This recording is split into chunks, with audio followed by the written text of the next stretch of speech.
Hello and welcome to another Josh Plays 40k painting tutorial. Today I will be painting the Nighthaunt Bladegheist Revenants. These are some fantastic looking miniatures and I've been really looking forward to getting some of these into my Nighthaunt army. And we'll be painting this up in a sort of classic sort of black cloaked or dark cloaked and ethereal sort of base to the bottom. So without further ado, let's get started.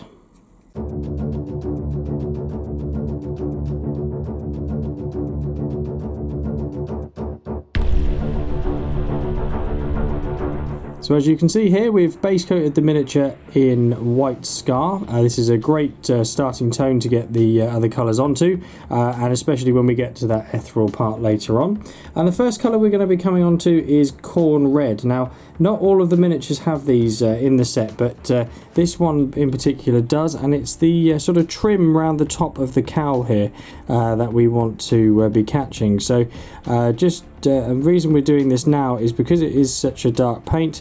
If we make any mistakes now, then we can quite easily touch them up with a little bit of white scar from the pot. So just work your way around this. Now, this shouldn't take too long, and because this is quite a dark red, I should imagine one coat should do it. But if you do find it is a little bit patchy still afterwards, then just add another thinned coat afterwards. Once you're happy with that red, the next colour we're going to move on to is lead belcher, and this is for any of the metalled areas like the sword, for instance, and also the any chains that are on the model. Now, quite a lot of them have either one chain or two chains sort of coming down. This would also recommend having a smaller brush on standby for any of the sort of more intricate areas. I'm currently using the small base brush, but either a medium layer or a small layer brush would also come in handy, just for any of the smaller to reached areas. But give this a good coat over the top. You may find two thin coats of this of the lead belcher going over will give you a really nice sort of blocked in metallic feel to it, and then we can move on. You'll also want to use the lead belcher for the masks on the miniatures as well, as they are a sort of more metallic feel than the bone. So just give those a nice coat over with the lead belcher as well. Once you're happy with that lead belcher, we're going to add some shades to the miniature. This one is going to be none oil, and we're literally just going to pop this over the two colours we've painted so far. This is so that if the none oil sort of leaks over any of the white areas, we can get that tidied up nice and easy without any stress of getting it on any of the ethereal areas once they are done. So just give the chains, the sword and the mask and the red cowl just a nice light coating of none oil, and let that completely dry before moving on. Once you've neatened up all that white, we can now move on to shading in this cowl at the top, the darker cloth. And for this we're going to be using Nighthaunt Gloom, and I'm sticking with a small layer brush for this just to maintain the control so we don't apply this too heavily or allow it to sort of run and pool in areas we don't want it. But really what we're doing is just looking to pick out all of the raised cowl areas on the model. Now, they do differ obviously from model to model because they all have their different sort of stances to them, but typically speaking the cowl is all raised and quite easy to differentiate on each of them, and what we're looking to do is just apply a nice coat over the top of this. Now, this probably will dry quite thinly, but what we want to do is let that dry, and then you can apply a second coat if you want to, depending on how strong you want the colour to be. However, if you're quite comfortable with a slightly lighter finish, then by all means leave it with one coat. Once you're happy with that Nighthaunt Gloom, we're then going to move on to the ethereal parts of the model now, and for this we're going to be starting off with Nylock Oxide in the technical range, as this gives a nice sort of bluey ethereal effect to the model, and then we're going to add in some green blends as well to that. So let's get started with the Nylock Oxide and start applying this all over the miniature. Now what we're going to be doing also is it'd be very much worth having on your palette whilst doing this a mix of Hexray Flame and Lamia Medium. Now anyone who's watched my Spirit Host video as well, also on the channel, will sort of recognise this mix, but we'll be looking a 2-to-1 mix of Lamia Medium to Hexray Flame, and we're going to be using this just to add in some subtle colour changes just to the very tips of this, just while this Nighthaunt oxide is drying, so that it just sort of gives a little bit of blending into there and make it look a little bit more interesting.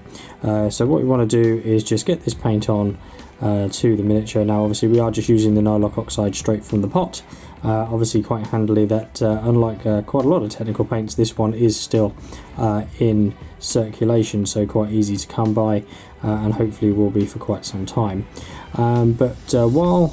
Before this then comes to dry, and I'll show you this now before I continue with the rest of the miniature, obviously rinse off your brush. Now I obviously am using a sort of base brush instead of a shade brush, just simply because it gives you a little bit more control over, but you'll want to take obviously a little bit of that Hexray Flame mix, and just really sort of pick out the edges and tips of the flail, and just sort of gradually add it in. Now obviously what it won't do is overshadow the Nighthaunt oxide too much, but it will just add a slightly more subtle blend of green into that effect. Obviously then when we come to do a sort of highlighting dry brush later, that'll obviously look just that little bit more interesting. Now, so you don't have to do this to all of the tips of the miniature, but really just as much as you want to do. So continue working your way around the model for any of these little areas that you want to do, and then just let it completely dry before moving on to the next stage. Once you're happy with that ethereal painter going over the top and that's all dried, we're going to move on to some highlights. The first of which is Runefang Steel, and for this we're going to be obviously putting this over the metallic areas that we've already painted and shaded. So really just a small sort of edge highlight to this. We don't want to brighten up that silver too much, because obviously these models are supposed to look sort of more worn and beaten, given that they are essentially dead. So we can just sort of carefully pick out any sort of areas that are going to grab the light particularly, and that we want to just bring a little bit more emphasis to. So sort of tips of chains, for instance, just to obviously, as I say, emphasize where the light is going to touch it, but you don't really necessarily need to use too much of this. Obviously if you choose not to put any on at all, that is fine, depending on how sort of war-torn and beaten you want these models to look. Next up we're going to be using a little bit of Evil Sun Scarlet, and this is just to add a little edge highlight to the red drape at the front of the cowl, just to again brighten up the edge where the light is most likely going to touch the model. You can also bring some emphasis to the sort of little sort of poppers on the and nodules on the cowl, sorry, so that you can obviously just again highlight those areas.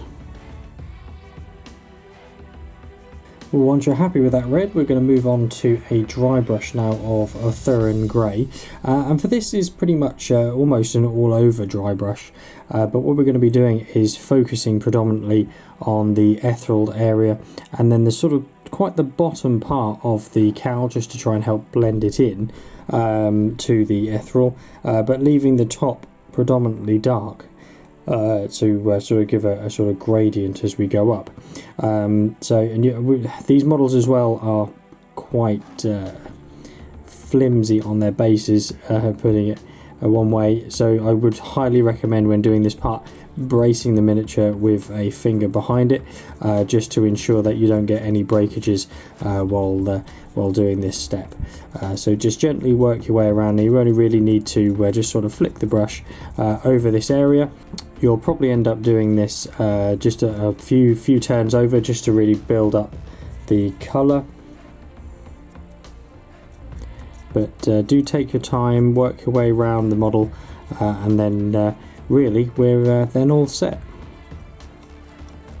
And there we have a finished Bladegheist Revenant for the Nighthaunt army. Thank you very much for watching this video, and please stay tuned for the next one. Also, keep an eye on the channel for a special announcement incoming for this week. That video will probably drop, I should think, sort of Tuesday, Wednesday in the week. So keep your eye out for that, and I look forward to seeing the next one. Thank you.